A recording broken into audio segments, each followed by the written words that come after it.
Hello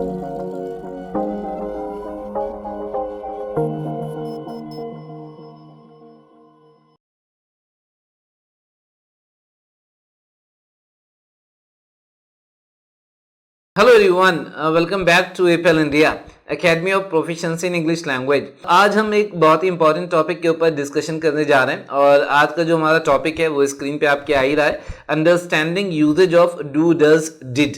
हम में से बहुत सारे लोग डू डज डिड को लेकर के काफ़ी कंफ्यूज रहते हैं और इसी वजह से मैंने ऐसा सोचा कि क्यों ना डू डज डिड को हम डिस्कस करें। वैसे तो जब हमने टेंसेस की ग्रामर सीरीज करी थी और उसके बाद टेंसेस की स्पोकन सीरीज करी थी तो वहाँ पर सिंपल प्रेजेंट टेंस और सिंपल पास्ट टेंस को समझते समय जब हमने वहाँ पर नेगेटिव और इंट्रोगेटिव बनाए थे तो हमने डू डज डिड के यूजेज को बहुत अच्छी तरह से समझा था। आज की जो क्लास है उसमें हम फिर से डू डज डिड को हम समझने की कोशिश करेंगे और आज की क्लास तो भाई डेडिकेटेड है। डेडिकेटेड का मतलब आज की क्लास में जो हमारा पूरा फोकस रहेगा वो डू डज डिड के ऊपर ही रहेगा। ठीक है, तो चलिए स्टार्ट करते हैं। क्लास को स्टार्ट करने से पहले एक बार मैं आप लोगों को बताना चाहूंगा कि मैंने डू डज डिड के ऊपर जो डिस्कशन किया आप लोगों के साथ उसको मैंने दो पार्ट्स में डिवाइड किया है, यानी कि दो क्लासेस में डिवाइड किया है। पार्ट ए में हम देखेंगे डू डज डिड को हम सहायक क्रिया के तौर पर कैसे इस्तेमाल करते हैं, यानी कि ऑक्सिलरी वर्ब यानी कि हेल्पिंग वर्ब के तौर पर हम कैसे इस्तेमाल करते हैं डू डज डिड को। और पार्ट बी में हम देखेंगे कि डू डज डिड को हम एज अ मेन वर्ब यानी कि मुख्य क्रिया के तौर पर हम कैसे इस्तेमाल करते हैं। हम में से सभी लोगों को मेरे ख्याल से पता होगा, इतनी बेसिक इन्फॉर्मेशन होगी कि वर्ब मोटे मोटे तौर के ऊपर दो तरह से हम लोग देखते हैं। एक तो वर्ब होते हैं ऑक्सिलरी वर्ब, मैं लिख रहा हूँ यहाँ पर ऑक्सिलरी वर्ब, जिसको हम लोग क्या बोलते हैं, ऑक्सिलरी वर्ब को हम लोग हेल्पिंग वर्ब भी बोलते हैं। ठीक है जी, हेल्पिंग वर्ब या हिंदी में हम लोग इसको सहायक क्रिया भी बोलते हैं। और वर्ब को हम मेन वर्ब के तौर पर भी पहचानते हैं, जिसको हम लोग क्या बोलते हैं, वर्ब ऑफ एक्शन, यानी कि जिससे काम का पता होना चलता है। तो यहाँ पर कुछ मैंने उदाहरण भी दिए हैं अपनी बात को समझाने के लिए कि जब हम सेंटेंसेस में देखते हैं तो दो तरह के वर्ब दिखाई पड़ते हैं, ऑक्सिलरी वर्ब यानी कि हेल्पिंग वर्ब जिसको हम सहायक क्रिया बोलते हैं, और एक वो वर्ब जिसको हम लोग मेन वर्ब बोलते हैं या मुख्य क्रिया बोलते हैं या वर्ब ऑफ एक्शन बोलते हैं। तो सेंटेंस जब लिखे होते हैं तो मेरे ख्याल से आप सभी लोग पहचान पाते होंगे, सहायक क्रिया या ऑक्सिलरी वर्ब या हेल्पिंग वर्ब से हमें काम का होना नहीं पता चलता है और मुख्य क्रिया मेन वर्ब यानी कि वर्ब ऑफ एक्शन से हमें काम का होना पता चलता है। जैसे देख रहे हैं आप, ही इज अ डॉक्टर, यहाँ पर इस सेंटेंस के अंदर कोई काम नहीं हो रहा है, इससे हमें काम का होना नहीं पता चलता है। तो इज क्या है, एक ऑक्सिलरी वर्ब है। ठीक है जी, आई एम टीचिंग इंग्लिश, तो देख रहे हैं यहाँ पर दो वर्ब इस्तेमाल किए गए, एक एम और एक दूसरा वर्ब इस्तेमाल किया गया टीचिंग। तो एम यहाँ पर क्या है, सहायक क्रिया है, ऑक्सिलरी वर्ब है, हेल्पिंग वर्ब है, और टीचिंग क्या है, मेन वर्ब है जिसको हम लोग वर्ब ऑफ एक्शन भी बोलते हैं, यानी कि एक ऐसा वर्ब जिससे काम का होना पता चलता है, क्योंकि टीचिंग से हमें काम का होना पता चल रहा है कि हाँ भाई आई एम टीचिंग इंग्लिश, मैं इंग्लिश पढ़ा रहा हूँ। ठीक है जी, उसके बाद हम देखते हैं ही नोज मी, तो नोज आप बताइए, यहाँ पर एक वर्ब है, यहाँ पर सिर्फ एक सेंटेंस के अंदर एक ही वर्ब इस्तेमाल किया गया है, ये ऑक्सिलरी वर्ब है या मेन वर्ब है, ये मेन वर्ब है, क्योंकि नो एक सहायक क्रिया नहीं है, नो का मतलब है जानना। ठीक है जी, तो ये भी क्या है, एक वर्ब ऑफ एक्शन है। तो मेरे ख्याल से अब धीमे धीमे, वैसे तो आपको ऑलरेडी पता ही होगा लेकिन आप समझ भी पा रहे होंगे, दे प्लेड क्रिकेट, प्लेड क्या है, यहाँ पर ऑक्सिलरी वर्ब नहीं है, ये हेल्पिंग वर्ब नहीं है, ये क्या है, ये मेन वर्ब है जिसका मतलब है खेलना। ठीक है जी, दे प्लेड क्रिकेट, उन्हीं ने क्रिकेट खेला। शी वॉज रीडिंग, यहाँ पर दो वर्ब इस्तेमाल किए गए, एक वॉज और एक रीडिंग। वॉज क्या है, ऑक्सिलरी वर्ब है यानी कि जिसको हम हेल्पिंग वर्ब या सहायक क्रिया बोलते हैं। रीडिंग क्या है, मेन वर्ब है, ठीक है, जिसको हम वर्ब ऑफ एक्शन भी बोलते हैं, इससे हमें काम का होना पता चलता है। ठीक है, उसके बाद आगे देखते हैं, दे विल कम टुमारो, आप देख रहे हैं विल और कम, यहां पर दो वर्ब इस्तेमाल किए गए। विल सहायक क्रिया, इससे काम का होना नहीं पता चलता है। कम एक मुख्य क्रिया, एक मेन वर्ब है, एक वर्ब ऑफ एक्शन है, इससे काम का होना पता चलता है। तो ऑक्सिलरी वर्ब से हमें काम का होना नहीं पता चलता है, मेन वर्ब या वर्ब ऑफ एक्शन से हमें काम का होना पता चलता है। तो डू डज डिड को हम एज अ सहायक क्रिया यानी कि एज एन ऑक्सिलरी वर्ब भी इस्तेमाल करते हैं और एज अ मेन वर्ब भी इस्तेमाल करते हैं। तो इसी वजह से मैंने क्लासेस को दो हिस्सों में बांटा है, एक में हम पहले डू डज डिड को एज एन ऑक्सिलरी वर्ब देखेंगे, उसके बाद हम डू डज डिड को एज अ मेन वर्ब भी देखेंगे। ठीक है जी, तो चलिए जल्दी से स्टार्ट करते हैं हम लोग पार्ट ए। पहले इस क्लास में हम लोग पार्ट ए डिस्कस करने जा रहे हैं। ऑलराइट, तो आपके सामने ये स्क्रीन पे कुछ इन्फॉर्मेशन आ रही है। हम लोग पार्ट ए करने जा रहे हैं डू डिज की क्लास में, और इसमें हम लोग डू डज डिड को एज एन ऑक्सिलरी वर्ब यानी कि एज हेल्पिंग वर्ब डिस्कस करने जा रहे हैं। लेफ्ट हैंड साइड पे आप देख सकते हैं डू डज से रिलेटेड इन्फॉर्मेशन है, और राइट हैंड साइड में डिड से रिलेटेड इन्फॉर्मेशन है। जल्दी से इसके ऊपर नजर डालते हैं हम लोग, फिर इसको समझने की कोशिश करते हैं। डू डज हम लोगों को पता है कि इसको सिंपल प्रेजेंट टेंस यानी कि प्रेजेंट इंडेफिनिट टेंस के अंदर हम लोग इस्तेमाल करते हैं।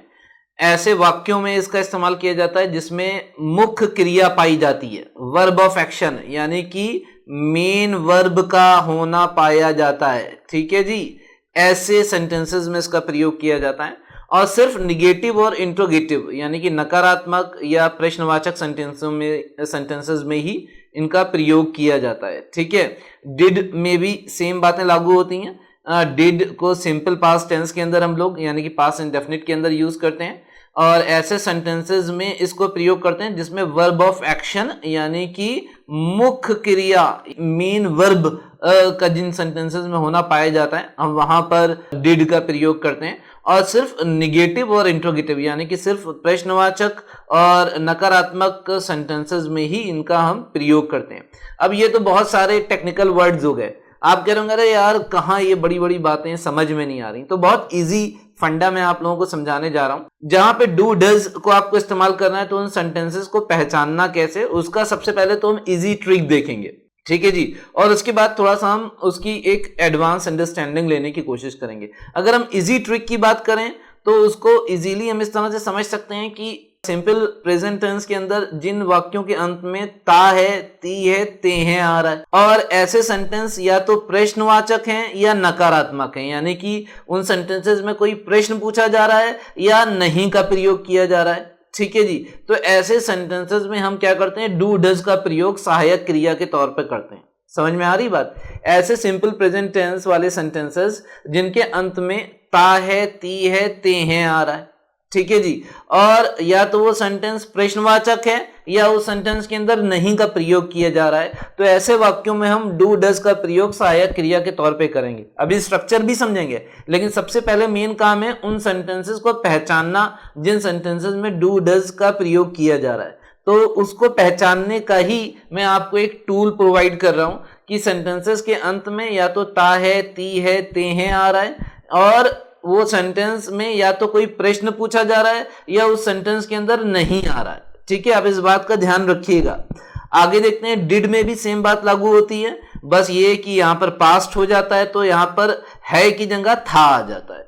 तो जिन वाक्यों के अंत में ता था, ती थी, ते थे ऐसे शब्द आते हैं, और ऐसे सेंटेंसेस के अंदर कोई या तो प्रश्न पूछा जा रहा है या उसमें नहीं का प्रयोग किया जा रहा है, तो ऐसे सेंटेंसेस में, ऐसे वाक्यों में हम डिड का प्रयोग सहायक क्रिया के तौर पे करते हैं। तो ये बात आपको समझ में आ रही है, ये बात अपने दिमाग में बैठा लिए कि किन सेंटेंसेस में, किन वाक्यों में आपको डू डज और डिड का प्रयोग सहायक क्रिया के तौर पे करना है। या तो अंत में ता है, ती है, ते हैं आता हो, और उसमें या तो कोई प्रश्न पूछा जा रहा है या नहीं का प्रयोग किया जा रहा है, तो वहां पर डू डज का प्रयोग हम लोग सहायक क्रिया के तौर पे करेंगे। और जिन वाक्यों के अंत में ता था, ती थी, ते थे आ रहा है, कोई प्रश्न पूछा जा रहा है या नहीं का प्रयोग किया जा रहा है, तो वहां पर हम डिड का प्रयोग एज ए सहायक क्रिया के तौर पे करेंगे। ठीक है, मेरे ख्याल से अब आपको ये बात दिमाग में बैठ गई होगी। कुछ वाक्य मैं लिखने जा रहा हूं और आप मुझे बताइए क्या इसके अंदर डू डज का प्रयोग या डिड का प्रयोग होगा या नहीं होगा। ठीक है, ये वाक्य आप लोगों के सामने मैं अभी प्रेजेंट करने जा रहा हूं। तो ये सेंटेंसेस आप लोगों के स्क्रीन के सामने आ रहे हैं। सबसे पहले हम लोग लेफ्ट हैंड साइड में सिंपल प्रेजेंट टेंस के सेंटेंसेस को देखते हैं और देखते हैं कहां पर डू या डज का प्रयोग सहायक क्रिया के तौर पर होगा। ठीक है, आप पहचानने की कोशिश करिएगा। आज मौसम बहुत अच्छा है, क्या अंत में इसके ता है, ती है, ते हैं आ रहा है? नहीं आ रहा है। तो और ये सेंटेंस क्या नहीं है, निगेटिव या इंट्रोगेटिव भी नहीं है, तो क्या यहाँ पर डू डज का प्रयोग होगा? जी नहीं, यहाँ पर डू डज का प्रयोग नहीं होगा।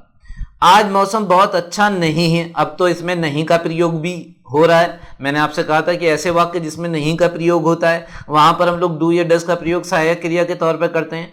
तो क्या यहाँ पर सहायक क्रिया के तौर पर डू या डज का प्रयोग करेंगे? जी नहीं, यहाँ पर भी हम लोग सहायक क्रिया के तौर पर डू या डज का प्रयोग नहीं करेंगे, क्योंकि यहाँ पर अंत में ता है, ती है, ते हैं नहीं आ रहा है। ठीक है जी, आगे देखते हैं। वो तुमसे प्यार करता है, ता है इसमें आ गया तो क्या हम इस सेंटेंस के अंदर डू डज का प्रयोग सहायक क्रिया के तौर पे करेंगे? जी नहीं, इस वाक्य में भी हम सहायक क्रिया के तौर पर डू डज का प्रयोग नहीं करेंगे, क्योंकि ये सेंटेंस ना ही निगेटिव है, यानी कि इसमें नहीं का प्रयोग नहीं हो रहा है, और ना ही ये सेंटेंस इंट्रोगेटिव है, और ना ही इसमें कोई प्रश्न पूछा जा रहा है। ठीक है जी, तो इस सेंटेंस में भी हम लोग डू डज का प्रयोग सहायक क्रिया के तौर पर नहीं करेंगे।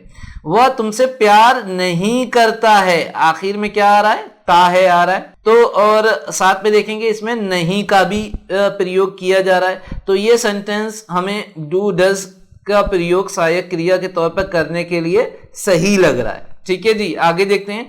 क्या वह तुमसे प्यार करता है, अंत में क्या आ रहा है? ता है आ रहा है, और इस सेंटेंस में क्या पूछा जा रहा है? प्रश्न भी पूछा जा रहा है। तो इस तरह के सेंटेंसेस में भी हम डू डज का प्रयोग सहायक क्रिया के तौर पर करेंगे। ठीक है, आपको मेरी बात समझ में आ रही होगी।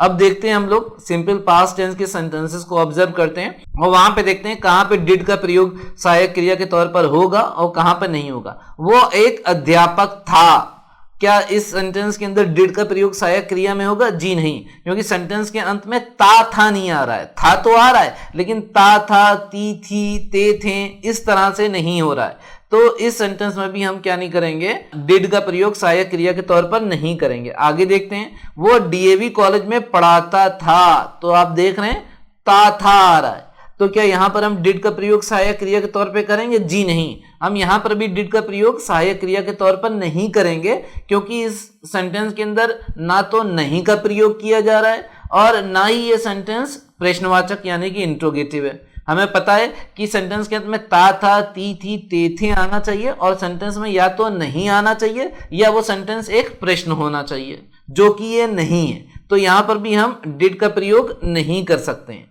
आगे देखते हैं। वह डीएवी कॉलेज में नहीं पढ़ाता था, तो आप देख रहे हैं अंत में ता था भी आ रहा है और इसके अंदर नहीं का प्रयोग भी है, यानी कि एक नकारात्मक नेगेटिव सेंटेंस है। तो हम यहां पर क्या करेंगे? डिड का प्रयोग सहायक क्रिया के तौर पर करेंगे। आगे देखते हैं हम। क्या वह डीएवी कॉलेज में पढ़ाता था, इसके भी अंत में क्या आ रहा है? ता था आ रहा है, और यहां पर भी क्या पूछा जा रहा है? एक प्रश्न पूछा जा रहा है। तो हम यहां पर भी डिड का प्रयोग सहायक क्रिया के तौर पे करेंगे। तो आपने देखा यहां पर कुछ वाक्यों के माध्यम से, कुछ उदाहरणों के माध्यम से मैंने आपको ये बताने की कोशिश करी कि आप कैसे पहचानेंगे, कैसे दिमाग में घंटी बजेगी कि इस सेंटेंस के अंदर हमें डू डज का प्रयोग या डिड का प्रयोग सहायक क्रिया के तौर पर करना है या नहीं करना है। तो वो आइडेंटिफिकेशन, वो पहचानना आपको आना चाहिए, तभी तो उसको आप सही तरह से इंग्लिश में बोल पाएंगे। तो मेरे ख्याल से अब आप ऐसा कर पाएंगे। तो चलिए अब हम क्या देखते हैं? स्ट्रक्चर देखते हैं, और स्ट्रक्चर के साथ फिर हम डू डज और डिड का प्रयोग एक्चुअली में करते हैं। ठीक है, तो ये आपके सामने स्ट्रक्चर आ रहे हैं। तो ये स्ट्रक्चर आप लोगों के स्क्रीन के सामने आ रहे हैं, और इन स्ट्रक्चर्स को समझने से पहले एक बहुत छोटी सी बात है जो आपको पता होगी, मुझे पता है आपको पता है, वो ये है कि अगर सब्जेक्ट सिंगुलर है तो वहां पर सहायक क्रिया के तौर पर डज आएगा, और अगर सब्जेक्ट प्लूरल है या सब्जेक्ट आई है या फिर यू है तो वहां पर सहायक क्रिया के तौर पर डू आएगा। इसी तरह से अगर हम डिड की बात करें तो वहां पर केस थोड़ा सा आसान हो जाता है। अगर सब्जेक्ट चाहे सिंगुलर हो, चाहे वो प्लूरल हो, चाहे आई हो, यू हो, कुछ भी हो, सिंपल पास्ट टेंस के अंदर हम सहायक क्रिया के तौर पर डिड का ही प्रयोग करते हैं। ठीक है जी, आगे और स्ट्रक्चर्स को अब हम लोग देख लेते हैं। सिंपल प्रेजेंट टेंस का यहाँ पर स्ट्रक्चर दिया हुआ है। सिंपल प्रेजेंट टेंस को ऑलरेडी हम लोग टेंसेस की ग्रामर सीरीज में और टेंसेस की स्पोकन सीरीज में समझ के आ रहे हैं, तो आप वहाँ पर डिटेल में देख सकते हैं। यहाँ पर ब्रीफली मैं आपको बता रहा हूँ कि सिंपल प्रेजेंट टेंस के अंदर सब्जेक्ट के साथ वर्ब की फर्स्ट फॉर्म में अगर जरूरत पड़ती है तो एस या ईएस लगाते हैं। इसी तरह से सिंपल पास्ट टेंस के अंदर सब्जेक्ट के साथ हम वर्ब की सेकेंड फॉर्म का इस्तेमाल करते हैं। ठीक है जी, अब निगेटिव और इंट्रोगेटिव बनाने के लिए हमें डू डज और डिड का इस्तेमाल करना होता है। ये तो अभी हम लोग समझ के आ रहे हैं ना कि या तो सेंटेंस में प्रश्न पूछा जा रहा हो या सेंटेंस के अंदर निगेटिव वर्ड यानी कि नॉट का इस्तेमाल किया जा रहा हो। ठीक है जी, तो अब हम देखते हैं कि क्या एक स्ट्रक्चर रहता है डू डज का, यहाँ पर सिंपल प्रेजेंट टेंस के अंदर सब्जेक्ट आएगा, सब्जेक्ट के साथ डू या डज में से कोई एक सहायक क्रिया आएगी, जैसा भी एक केस हो, और उसके बाद नॉट आएगा और उसके बाद में वर्ब की फर्स्ट फॉर्म। आप ध्यान रखिएगा डू डज के साथ हमेशा वर्ब की फर्स्ट फॉर्म आएगी। स्ट्रक्चर भी ध्यान रखिएगा, निगेटिव बनाने के लिए सब्जेक्ट, सब्जेक्ट के बाद डू या डज और उसके बाद नॉट, उसके बाद वर्ब की फर्स्ट फॉर्म। ठीक है जी। इसी तरह से सिंपल पास्ट टेंस के अंदर निगेटिव बनाने के लिए सब्जेक्ट, सब्जेक्ट के बाद डिड, डिड के बाद नॉट, नॉट के बाद वर्ब की फर्स्ट फॉर्म। ठीक है जी। तो डू नॉट या डज नॉट प्लस वर्ब की first form, did not plus verb की फर्स्ट फॉर्म, जैसा भी सिंपल प्रेजेंट टेंस या पास्ट टेंस का केस हो तो अकॉर्डिंगली हम इसको यूज करेंगे। आगे देखते हैं, प्रश्नवाचक सेंटेंस बनाने के लिए हम क्या करेंगे, डू या डज को यानी कि पहली सहायक क्रिया को हम सब्जेक्ट के पहले रख देंगे। आप देख रहे हैं हमने सब्जेक्ट से पहले रख दिया। इसी तरह से सिंपल पास्ट टेंस में भी हम इंट्रोगेटिव यानी कि प्रश्नवाचक बनाने के लिए डिड को हम सब्जेक्ट से पहले रख देंगे। ठीक है जी। और सब्जेक्ट के बाद क्या आ जाएगी, वर्ब की फर्स्ट फॉर्म, और यहां पर सिंपल पास्ट टेंस में भी सब्जेक्ट के बाद वर्ब की फर्स्ट फॉर्म आ जाएगी। ठीक है जी। Did plus subject plus verb की first form simple past tense में, और सिंपल प्रेजेंट टेंस के अंदर डू या does plus subject plus verb की फर्स्ट फॉर्म। तो आप देख रहे होंगे निगेटिव में भी, इंट्रोगेटिव में भी, सिंपल प्रेजेंट और सिंपल पास्ट टेंस दोनों के अंदर हम डू डज और डिड के साथ वर्ब की फर्स्ट फॉर्म का ही इस्तेमाल करते हैं। कोई एस या ईएस नहीं आएगा, कोई वर्ब की सेकंड फॉर्म इस्तेमाल नहीं होगी, कुछ ईडी नहीं आएगा। जहां पर डू डज या डिड का प्रयोग सहायक क्रिया के तौर पे हो रहा है वहां पर हम क्या करेंगे, सिर्फ वर्ब की फर्स्ट फॉर्म का इस्तेमाल करेंगे। ठीक है जी। आगे देख लेते हैं हम, अगर हम एक ऐसा सेंटेंस बनाते हैं जो कि प्रश्नवाचक भी हो और साथ ही साथ वो निगेटिव भी हो यानी कि उसमें नहीं का प्रयोग भी किया जा रहा हो, तो रूल अपनी जगह रहेगा। डू डज को हम प्रश्नवाचक बनाने के लिए सब्जेक्ट से पहले रख देंगे, इस तरह से सिंपल पास्ट टेंस में भी करेंगे। इंट्रोगेटिव बनाने के लिए हम डिड को सब्जेक्ट से पहले रख देंगे, और इंट्रोगेटिव को निगेटिव बनाने के लिए सब्जेक्ट के तुरंत बाद नॉट, इंट्रोगेटिव को निगेटिव बनाने के लिए सब्जेक्ट के तुरंत बाद नॉट, और उसके बाद वर्ब की फर्स्ट फॉर्म, वर्ब की फर्स्ट फॉर्म। ये थोड़ा सी बात आपको ध्यान रखनी होगी, स्ट्रक्चर डेफिनेटली आपको ध्यान रखना पड़ेगा।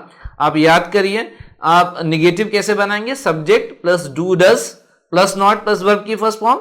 डिड कैसे यूज करेंगे, subject plus did plus not plus verb की फर्स्ट फॉर्म। इंट्रोगेटिव बनाने के लिए डू डज को उठा करके सब्जेक्ट से पहले रख दिया, उसके बाद वर्ब की फर्स्ट फॉर्म। डिड का प्रयोग करेंगे प्रश्नवाचक बनाने के लिए, डिड को उठा करके सब्जेक्ट से पहले रख दिया, उसके बाद सब्जेक्ट के बाद वर्ब की फर्स्ट फॉर्म। इंट्रोगेटिव को निगेटिव बनाने के लिए क्या करेंगे, यानी कि ऐसा सेंटेंस जो कि प्रश्नवाचक भी हो और निगेटिव भी हो, बता चुके हैं डू डज और डिड को उठा करके सब्जेक्ट से पहले, सब्जेक्ट के तुरंत बाद नॉट और उसके बाद वर्ब की फर्स्ट फॉर्म। ये बातें आपको ध्यान रहनी चाहिए और आपको प्रैक्टिस करनी पड़ेगी, ढेर सारी प्रैक्टिस करनी पड़ेगी। आप ये नहीं बोल सकते हैं अरे यार ना मुझे ना स्ट्रक्चर नहीं देखना है, मुझे तो ऐसे ही सीख लेना है, तो यकीन मानिए कभी नहीं सीख पाइएगा आप। आपको प्रैक्टिस करने से ही आपका जो प्रॉब्लम है उसका आपको सॉल्यूशन मिलेगा। ठीक है जी। चलिए आगे बढ़ते हैं, हम लोग जो एग्जाम्पल्स हम लोगों ने अभी पहले लेकर के आए थे उनको ट्रांसलेट करते हैं। चलिए अभी ट्रांसलेशंस को हम लोग देखते हैं। सबसे पहले आ रहा है सिंपल प्रेजेंट टेंस की तरफ, यानी कि जिसमें हम डू डज का प्रयोग सहायक क्रिया के तौर पे करेंगे, और पहला अनुवाद जो आ रहा है वो है ही लव्स यू, वो तुमसे प्यार करता है। तो आखिर में ताहे आ रहा है, लेकिन सेंटेंस में नहीं भी नहीं है और सेंटेंस प्रश्नवाचक भी नहीं है। तो आप देख रहे हैं यहां पर हमने क्या किया है, हमने सिर्फ सब्जेक्ट के साथ वर्ब में क्या लगा दिया, एस या ईएस लगा करके सेंटेंस को बना दिया है। यहां पर डू डज की कोई भी जरूरत नहीं पड़ रही है हमें सहायक क्रिया के तौर पर, क्योंकि सेंटेंस के आखिर में ता है तो आ रहा है, लेकिन सेंटेंस निगेटिव नहीं है और सेंटेंस इंट्रोगेटिव भी नहीं है। ठीक है। ही लव्स यू हमारा सेंटेंस बन गया। ही डज नॉट लव यू, वो तुमसे प्यार नहीं करता है। ताहे आ रहा है और सेंटेंस क्या है, निगेटिव भी है, इसमें नहीं का प्रयोग भी किया जा रहा है। अब आएगा डू या डज की जरूरत। ठीक है, क्योंकि यहां पे सब्जेक्ट ही है, सिंगुलर है, तो यहां पर हम क्या लेकर के आ रहे हैं, डज लेकर के आ रहे हैं। ही डज, डज के बाद नॉट, नॉट के बाद वर्ब की फर्स्ट फॉर्म। ध्यान रखिएगा इसे, he does not love you क्या हो गया, ऑब्जेक्ट हो गया। ठीक है जी। He does not love you, ये वर्ब की फर्स्ट फॉर्म हो गई। उसके बाद क्या वो तुमसे प्यार करता है, अब क्या है, सेंटेंस के आखिर में ताहे आ रहा है और सेंटेंस एक प्रश्नवाचक भी है, तो हमने क्या किया, डज को उठा करके सब्जेक्ट से पहले रख दिया। डज ही, उसके बाद वर्ब की फर्स्ट फॉर्म और उसके बाद में object. Does he love you, क्या वो तुमसे प्यार करता है। उसके बाद में सेंटेंस अगर इंट्रोगेटिव भी हो और निगेटिव भी हो, इंट्रोगेटिव बनाने के लिए डज को उठा करके ही से पहले रख दिया, निगेटिव बनाने के लिए ही के तुरंत बाद not. Does he not love you, ठीक है जी। और इस तरह से यहां पर वर्ब की फर्स्ट फॉर्म आ जाएगी। आगे देखते हैं हम लोग सिंपल पास्ट टेंस के अंदर, वो डीएवी कॉलेज में पढ़ाता था, था आ रहा है, लेकिन सेंटेंस क्या नहीं है, निगेटिव नहीं है, इंट्रोगेटिव भी नहीं है, इसलिए सिंपल पास्ट टेंस को हमने कैसे बनाया, सब्जेक्ट, सब्जेक्ट के साथ हमने क्या लगा दी, वर्ब की सेकेंड फॉर्म, ठीक है जी। कोई इसके अंदर हमने डिड का प्रयोग नहीं किया है, डिड की जरूरत यहां पर नहीं पड़ती है आगे। लेकिन जब हम बोलते हैं कि वो डीएवी कॉलेज में नहीं पढ़ाता था, तो आखिर में था आ रहा है और सेंटेंस क्या है, निगेटिव भी है, तो अब डिड की जरूरत आएगी।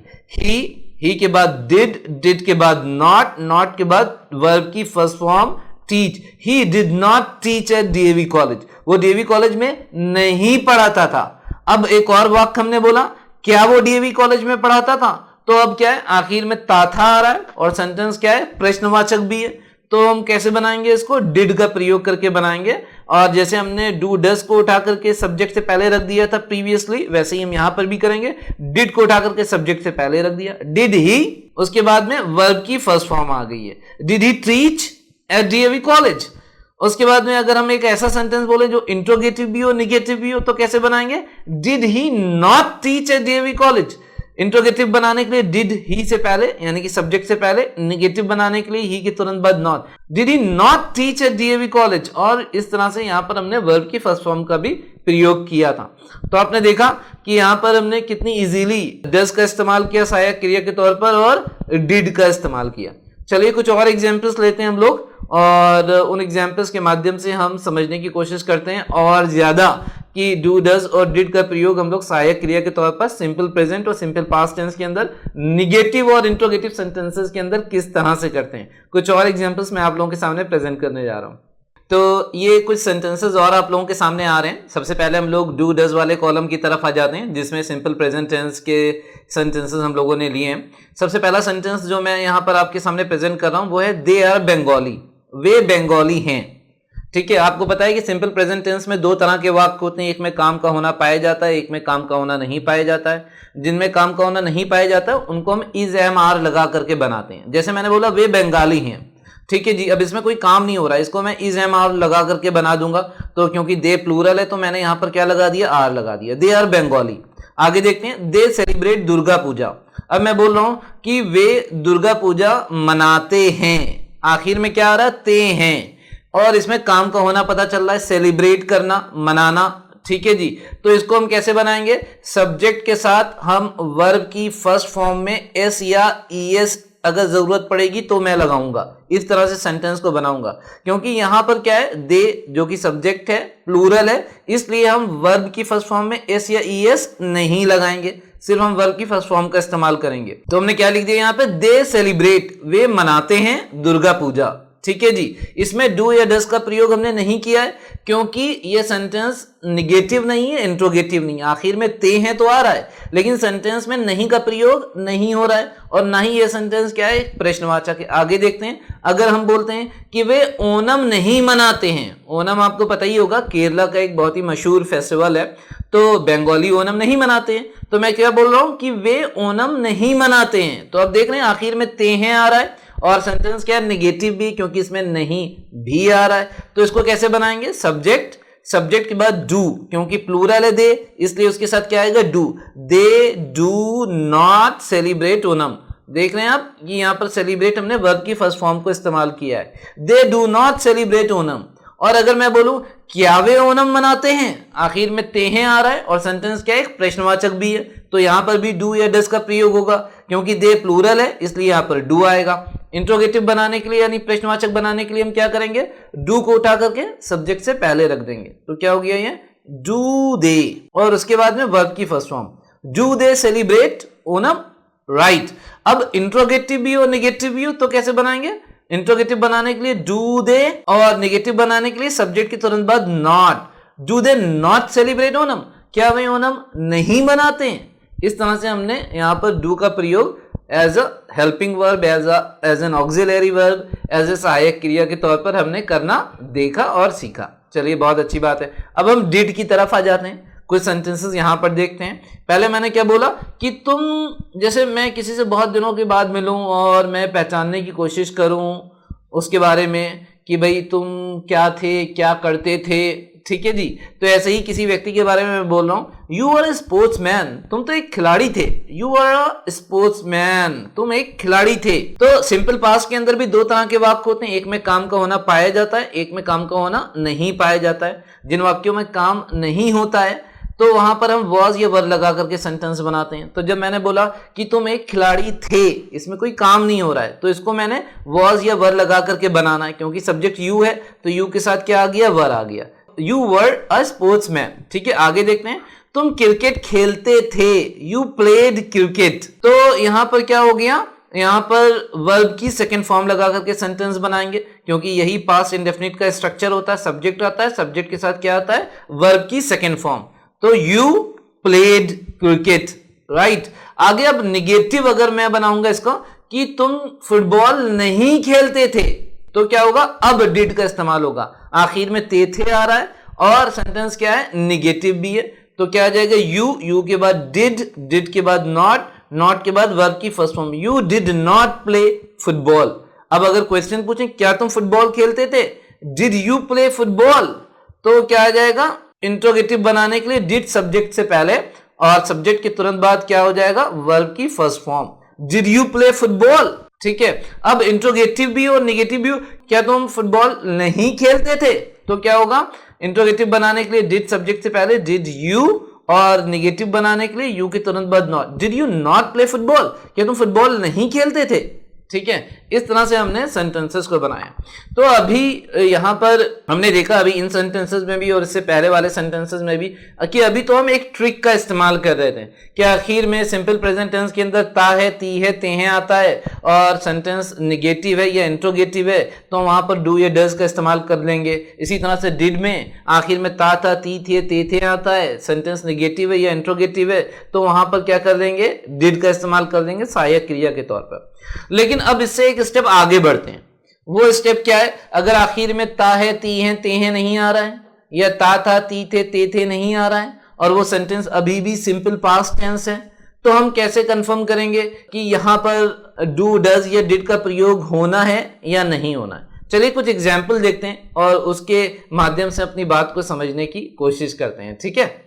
अब जरा आप कुछ इन सेंटेंसेस को देखिए। लेफ्ट हैंड साइड पे एक सेंटेंस मैंने आप लोगों के सामने लिखा है कि मुझे चाइनीज फूड नहीं पसंद है। सेंटेंस क्या है, नेगेटिव है, ठीक है, लेकिन आखिर में ता है, ती है, ते हैं नहीं आ रहा है। इसी तरह से आप राइट हैंड साइड पे एक सेंटेंस देखिएगा, बल्कि ये एक बड़ा सेंटेंस है जिसके अंदर दो क्लॉजेज आ रही हैं, दो मिनी सेंटेंसेस आ रहे हैं इसके अंदर। मैं आपसे बता रहा हूं किसी के बारे में, यार वो सुबह आया पर मुझसे मिला नहीं, वो सुबह आया पर मुझसे मिला नहीं। तो आप देख रहे हैं इसमें भी आखिर में ता था, ती थे, ते थे नहीं आ रहा है, लेकिन ये क्या है, सेंटेंस क्या है, ये निगेटिव है। तो अब जो एक हम लोगों ने ट्रिक सीखी थी वो क्या थी कि सेंटेंस के आखिर में हम देख लेंगे ता है, ती है, ते हैं आ रहा है और निगेटिव या इंट्रोगेटिव होगा तो वहां पर हम डू या डज का प्रयोग कर लेंगे सहायक क्रिया के तौर पर, और ता था, ती थे, ते थे आएगा तो वहां पर क्या कर लेंगे, निगेटिव अगर इंट्रोगेटिव होगा तो वहां पर हम डिड का प्रयोग कर देंगे सहायक क्रिया के तौर पर। वो हमने एक ट्रिक सीखी थी, एक टूल हम लोगों ने एक लिया था, एक आसानी से डू, डज और डिड का प्रयोग को करने के लिए, ठीक है। लेकिन अब क्योंकि हम जब बोलते हैं तो बहुत तरह से सेंटेंसेस को बोलते हैं और हम इन बातों का ध्यान नहीं रखते हैं कि हम कैसे बोल रहे हैं, तो वहां पर कोई जरूरी नहीं है कि हम ता था, ती थे लगा करके सेंटेंस को बोलें या ता है, ती हैं लगा करके सेंटेंस को बोलें। पता नहीं वो वहां पर ता है, ती है या ता था, ती थे आए भी या नहीं आए, तो क्या हम वहां पर पहचान पाएंगे कि यहां पर डू, डज या डिड का प्रयोग होना या नहीं होना है? तो कैसे पहचान पाएंगे उसको मैं आपको यहां पर एक्सप्लेन कर रहा हूं। आपको यह पहचानना है कि सेंटेंस किस तरह का सेंटेंस है, क्या इसके अंदर किसी काम का होना या ना होना पाया जा रहा है। इसको आप कैसे करेंगे, आप उसका जो ट्रांसलेशन है उसको करने की कोशिश करेंगे, आप वर्ड का सब्स्टिट्यूट इंग्लिश में देखने की कोशिश करेंगे। जैसे मैं बोलूं मुझे चाइनीज फूड नहीं पसंद है, तो सबसे मेन यहां पर जो वर्ड निकल करके आ रहा है पसंद है, तो पसंद है क्या है यहां पर लाइक, जो यहां पर एज अ वर्ब इस्तेमाल हो रहा है, ठीक है जी। तो आपको दिखाई पड़ रहा है लाइक जो है वो एक मुख्य क्रिया है, एक मेन वर्ब है, ये सहायक क्रिया नहीं है। तो क्योंकि यहां पर एक मुख्य क्रिया, एक मेन वर्ब, एक वर्ब ऑफ एक्शन का इस्तेमाल हो रहा है, तो हम यहां पर क्या करेंगे, यहां पर हम डू या डज का प्रयोग करेंगे। इसी तरह से आप देखिए कि जब मैं यहां पर देख रहा हूं इस सेंटेंस को कि वो सुबह आया, अगर इस पार्ट को हम देखें कि वो सुबह आया, पहली बात ये निगेटिव इंट्रोगेटिव नहीं है तो इसके अंदर तो डिड का इस्तेमाल होगा ही नहीं। दूसरे पार्ट को देखते हैं, वह मुझसे नहीं मिला, हाँ ये निगेटिव है लेकिन इसमें ता था तीते नहीं आ रहा है, ठीक है। अब थोड़ा सा एक कंफ्यूजन हो रहा है कि यहां पर डिड का इस्तेमाल होगा या नहीं होगा, तो इसका भी हम क्या करेंगे, हम इंग्लिश में इस वर्ड का सब्स्टिट्यूट देखने की कोशिश करेंगे। मिला, मिला को अगर हम देखेंगे तो इसके लिए इंग्लिश में क्या हम वर्ड इस्तेमाल करते हैं, मीट, जो कि अपने आप में क्या होती है, एक मुख्य क्रिया होती है, एक मेन वर्ब होता है, एक वर्ब ऑफ एक्शन होता है। तो क्योंकि यहां पर वर्ब ऑफ एक्शन इस्तेमाल हो रहा है इसलिए यहां पर भी हम क्या करेंगे, डिड का प्रयोग as a helping verb, as an auxiliary verb हम करेंगे। बात समझ में आ रही है। अगर सेंटेंस सिंपल प्रेजेंट टेंस का है या सिंपल पास्ट टेंस का है और उसके अंदर किसी मेन वर्ब, किसी वर्ब ऑफ एक्शन का इस्तेमाल हो रहा है और सेंटेंस निगेटिव है और इंट्रोगेटिव है, तो वहां पर हम अकॉर्डिंगली डू, डज या डिड का प्रयोग करेंगे। मेरी बात समझ में आ रही है आपको।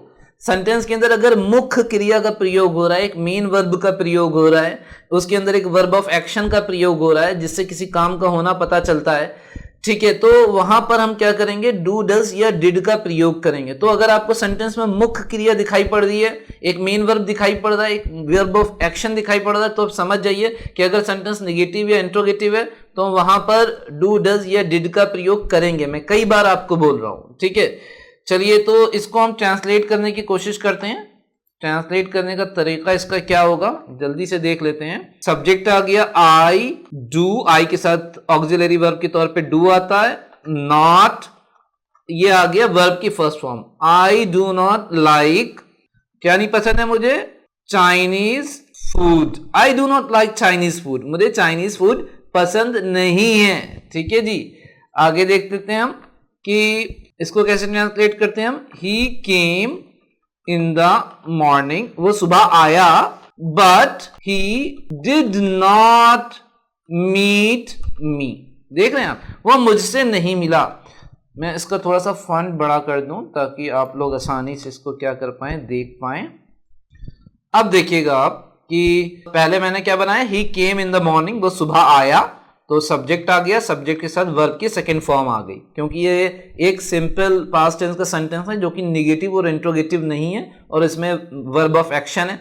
तो ऐसी स्थिति में सब्जेक्ट प्लस वर्ब की सेकंड फॉर्म का इस्तेमाल करके हमने सेंटेंस को बना दिया। आगे मैं क्या बोल रहा हूं, he did not meet me, वो मुझसे नहीं मिला। अब सिंपल पास्ट टेंस है जिसके अंदर एक मुख्य क्रिया प्रयोग हो रही है, सेंटेंस निगेटिव भी है, तो यहां पर अब सहायक क्रिया के तौर पर हम क्या करेंगे, डिड का प्रयोग करेंगे। तो क्या हो गया, he did not meet me, ठीक है जी। यहां पर मैं थोड़ा सा करेक्शन कर दूं, मेट लिख दिया है मैंने। तो he came in the morning but he did not meet me, वो सुबह आया पर मुझसे नहीं मिला। तो मिला को हमने देखा, जब ट्रांसलेट किया तो मीट हो रहा है जो कि एक वर्ब ऑफ एक्शन है। तो यहां पर इस तरह से हमें पता चल गया कि जहां पर मुख्य क्रिया आती है और वो सेंटेंस निगेटिव या इंट्रोगेटिव होता है तो वहां पर हम डिड का प्रयोग करके सिंपल पास्ट टेंस के अंदर वाक्य को बना लेते हैं। तो मेरे ख्याल से आपको समझ में आ रहा होगा कि कोई जरूरी नहीं है ता है, ती है, ते हैं आता हो या ता था, ती थे, ते थे आता हो। और उसके बावजूद भी क्या होता है, अगर सिंपल पास्ट टेंस का सेंटेंस है और उसमें मुख्य क्रिया का प्रयोग कर रहे हैं, निगेटिव और इंट्रोगेटिव है, तो हम अकॉर्डिंगली डू, डज या डिड का प्रयोग करेंगे। चलिए एक वाक्य हम और देखते हैं और समझने की कोशिश करते हैं। तो कुछ और सेंटेंसेस मैंने आप लोगों के सामने प्रेजेंट किए और ये सेंटेंसेस आपको इस बात को सोचने के ऊपर मजबूर करेंगे कि आपको वर्ड टू वर्ड ट्रांसलेट नहीं करना चाहिए, आपको स्मार्टली समझना चाहिए कि किस तरह की सिचुएशन है और फिर उसको इंग्लिश में एक्सप्रेस करने की कोशिश करनी चाहिए, ठीक है जी। जैसे कि पहला सेंटेंस डू और डज के कॉलम में आ रहा है, वो है कि मुझे पैसा चाहिए। अक्सर हम लोग बोलते हैं यार मुझे ना पैसा चाहिए, यार मुझे पैसा चाहिए, हर एक को पैसा चाहिए तो अब देख रहे हैं आप, अगर आप वर्ड टू वर्ड ट्रांसलेट करेंगे तो आप कहेंगे यार चाहिए के लिए तो शुड का इस्तेमाल किया जाता है वो यहां पर होगा या नहीं होगा। लेकिन जब आप बोल रहे हैं कि मुझे पैसा चाहिए है या मुझे पैसा चाहिए, तो आप ये बेसिकली बोलना चाह रहे हैं कि आपको पैसे की जरूरत है, यानी कि मुझे पैसे की जरूरत है, ठीक है जी। तो अब जब मैं ये बोलता हूं कि मुझे पैसा चाहिए या मुझे पैसे की जरूरत है, तो यहां पर हम किस वर्ब को यूज करते हैं, हम यूज करते हैं नीड को। ठीक है जी, जो कि एक मुख्य क्रिया होती है, समझ रहे ना। नीड कोई सहायक क्रिया नहीं होती है, नीड एक मुख्य क्रिया होती है। तो जब नीड एक मुख्य क्रिया है तो सिंपल प्रेजेंट टेंस के अंदर क्या नियम होता है, सब्जेक्ट लाओ, सब्जेक्ट के साथ मुख्य क्रिया की फर्स्ट फॉर्म को इस्तेमाल करो और जरूरत पड़ने पे उस पे एस या ईएस लगा दो। क्योंकि यहाँ पर सब्जेक्ट आई है इसलिए इसमें एस या ईएस नहीं लगेगा। तो मैंने क्या बोल दिया, आई नीड, सब्जेक्ट के साथ वर्ब की first form, I need money, मुझे पैसे की जरूरत है या मुझे पैसा चाहिए। ठीक है, अब इसी को अगर मैं निगेटिव बनाऊं और मैं बोलूं कि मुझे पैसे की जरूरत नहीं है या मुझे पैसा नहीं चाहिए, मुझे पैसा नहीं चाहिए, मैं बोल दूं भाई मुझे पैसा नहीं चाहिए। ठीक है, अब जब मैं बोल रहा हूं मुझे पैसा नहीं चाहिए है तो अब ना तो इसमें ता है ती है ते हैं आ रहा है। ठीक है जी, तो क्या इसके अंत में ता है ती है ते हैं नहीं आ रहा है, हालांकि ये सेंटेंस नेगेटिव है तो सिर्फ ता है ती है ते है नहीं आ रहा है, इससे हम ये डिसाइड करेंगे कि यहाँ पर डू डज का प्रयोग हम नहीं करेंगे, नहीं, हम उसी बात को अच्छी तरह से चेक करेंगे कि यहाँ पर मुख्य क्रिया का प्रयोग हो रहा है या नहीं हो रहा है। क्योंकि यहाँ पर मुख्य क्रिया नीड का प्रयोग हो रहा है इसलिए हम यहाँ पर डू डज का प्रयोग करेंगे। आप मेरी बात समझ रहे हैं ना। तो सेंटेंस के अंदर मुख्य क्रिया का प्रयोग हो और वो सेंटेंस निगेटिव या इंट्रोगेटिव हो, ये ज्यादा सही तरीका है इस बात को पहचानने का कि वहां पर डू डज या डिड का प्रयोग होगा या नहीं होगा। आप मेरी बात समझ रहे हैं, यानी कि मुख्य क्रिया है, मैं लिख भी दूं यहाँ पर मुख्य क्रिया यानी कि वर्ब ऑफ एक्शन, शुरू में बिल्कुल बता चुका हूं जिससे काम का होना पता चले। मुख्य क्रिया वर्ब ऑफ एक्शन या मेन वर्ब, और सेंटेंस क्या हो, या तो निगेटिव हो या क्या हो, इंट्रोगेटिव हो। तो ऐसे वाक्यों में हम क्या करते हैं, डू डज या डिड का प्रयोग करते हैं। तो आप देख रहे हैं क्योंकि जब मैं बोल रहा हूं मुझे पैसा नहीं चाहिए है तो भले इसके अंदर ता है ती है ते है नहीं आ रहा है, लेकिन यहाँ पर मुख्य क्रिया नीड का प्रयोग हो रहा है और सेंटेंस निगेटिव है तो हम यहाँ पर डू या डज का प्रयोग करेंगे। क्योंकि सब्जेक्ट यहाँ पर आई है तो आई के साथ डू आ जाएगा। ठीक है जी, स्ट्रक्चर वही रहेगा, सब्जेक्ट के बाद डू के बाद नॉट निगेटिव बनाने के लिए और उसके बाद वर्ब की first form, I do not need money, मुझे पैसे की जरूरत नहीं है या मुझे पैसा नहीं चाहिए। इसी का अगर इंट्रोगेटिव बनाएंगे तो डू सब्जेक्ट से पहले चला जाएगा, डू आई नीड मनी, क्या मुझे पैसे की जरूरत है, क्या मुझे पैसा चाहिए। आप मेरी बात समझ रहे हैं। तो सेंटेंस के अंदर मुख्य क्रिया का प्रयोग हो रहा है या नहीं हो रहा है ये भी देखने की जरूरत है। ठीक है, आगे राइट हैंड साइड पे आ जाते हैं, ये भी बड़ा इंटरेस्टिंग से उदाहरण है। सबसे पहला उदाहरण मैंने दिया आपको कि तुमने मुझे आमंत्रित किया, भले आखिर में था थी थे आए या नहीं आए। ठीक है जी, तुमने मुझे आमंत्रित किया तो आप देख रहे हैं कि यहाँ पर आमंत्रित किया ये क्या है, ये भी एक मुख्य क्रिया है जिसका हम क्या बोलते हैं, इनवाइट करना, ये वर्ब होता है। तो हमने क्या बना दिया, जो सिंपल पास्ट टेंस का एक नियम होता है, सब्जेक्ट आएगा, सब्जेक्ट के साथ वर्ब की सेकंड फॉर्म आ जाएगी। तो हमने लिख दिया यू इनवाइटेड मी, तुमने मुझे आमंत्रित किया।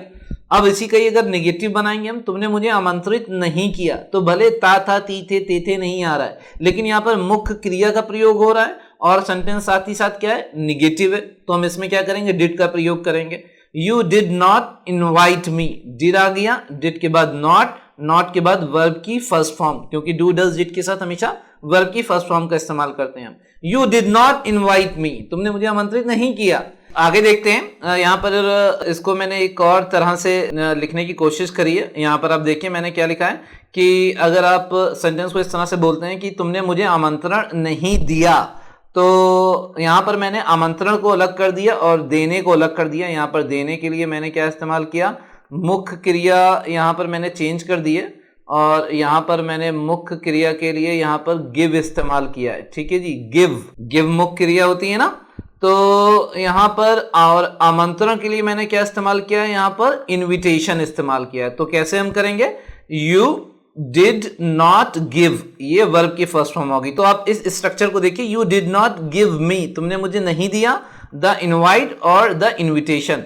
आमंत्रण के लिए या न्योता के लिए आप इनवाइट भी इस्तेमाल कर सकते हैं एज ए नाउन, या आप इनविटेशन भी इस्तेमाल कर सकते हैं, दोनों ही सही होते हैं।